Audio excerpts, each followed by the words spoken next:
68 68 পরে না কত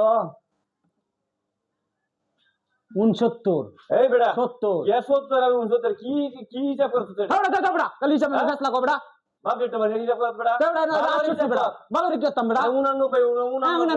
68 বেটা 89 আরে আবার কথা কমালো 90 এই বেটা তুমি আমার থেকে বেশি আবার কোন কলেজে পড়ছিস তুই জানো কোন কলেজে পড়ছো তুমি আমি আমরা হুসেনপুর বিরিজে নিজে কলেজে পড়েছি হুসেনপুর বিজনি থেকে কলেজে পড়েছি তুই কোন কলেজে পড়েছিস আমি কাউনা ব্রিজে তলতে পড়েছি বেটা কাউনা বিরিজে করতে পারছ না আচ্ছা আচ্ছা একটা দুনছে 68 না যা এই চাচা দাও এটা কি 89 না 89 হাই মিয়া 89 মিয়া আমি দেন দেন মিয়া চাচা 68 না আসলে তো এটা ঠিক আমি যার কথা লোক 89 করেন না বুঝাইতেছি এনদে আয়া তুমি দাও কিছি 68 68 আর এমদে আয়া তুমি এই যে 89 এই তো 89 তোমারটাও ঠিক তারটাও ঠিক